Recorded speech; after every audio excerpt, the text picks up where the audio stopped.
We often hear about Sonoma wine country, and you know what pairs great with a glass of vino? Delicious eats, of course. And our next guest is telling us the best ways to eat and drink your way through Sonoma County. Here to give us a culinary tour and some history about the Sonoma region is Biggie Vaughn. Hey, Biggie, thanks for joining us. Talk about what makes Sonoma County so well known for its culinary scene. Good morning.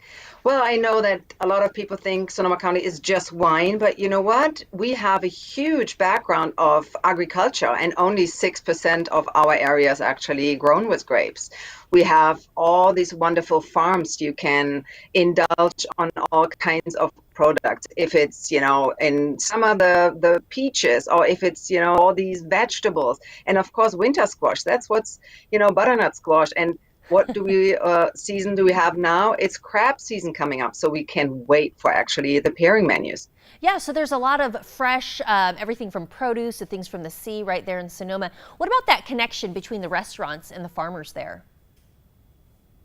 It's funny when you go and to one restaurant, I mean, either they grow it themselves or the chefs know, of course, their farmers very well. And they even go to them and say, hey, you know what? Have you thought about growing this and that? Because I need it for my menu when the season is in. So there's a great connection between really the farmer and the restaurants here. No matter, it doesn't have to be a Michelin star. It really can be the mom and pop restaurant. You got everything just right outside grown of the kitchen. I love that. And then, yeah, you know that it's all locally sourced. What do culinary experiences look like when someone heads into Sonoma? It can be, of course, one of these elaborate wine and food pairings, for example. I mean, it really depends what you want. Do you just want to have a pairing with one bite, or you can have this wonderful, 2-hour pairings, really, with all kinds of the grown product just around the corner. Bricoleur, for example, is one of the new, just this year opened wineries.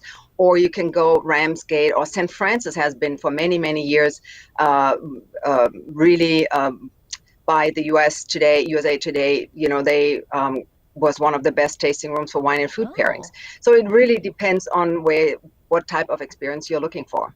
yeah, We it have over sounds 425 wineries. wow. I mean, it sounds like there's an option for just about any taste or depending what experience you want to have. Can you talk a little bit more about the large array of wineries there? Very diverse, lots of different things to pick from, huh?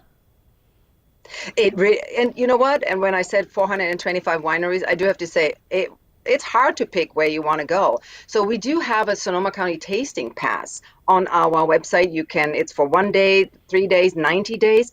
And what is wonderful with that it's called tasting pass for a reason, because it's not just wineries included, it's spirits, distilleries. It's of course the breweries. And I mean, we know a lot of times you have a friend who is not so much into wine. So, their breweries are included in the Sonoma Tasting Pass. So that's a great start if you don't know exactly where you want to go. But Russian River Valley, we know this is traditionally Pinot Noir land. You go further north in Sonoma County, and that's the heavy red wines, vineyards growing there. So, but check out sonomacounty.com and look up the Sonoma Tasting Pass. Yeah, I mean, hundreds of wineries to pick from. The Tasting Pass does sound like a good option if you just want a little bit of everything. What do you tell someone, maybe they've never really dived into wine and wine tasting? How could someone choose if they're a beginner? They just go, don't be intimidated. That's first and foremost.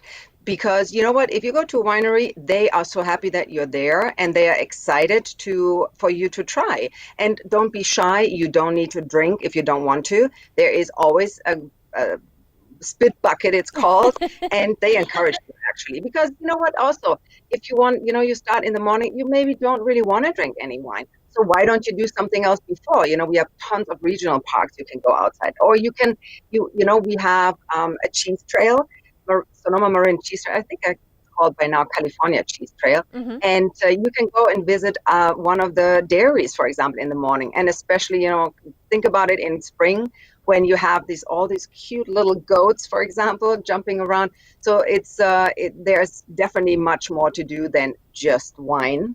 Okay, that's great, Biggie. I know that with the holidays coming up, you probably do have some events coming up. We can have people go to your website and check that out. Also, they can go out there and you can bring a little bit of Sonoma home with you. If you want some details and to plan a more intimate outing, see it for yourself, visit sonomacounty.com.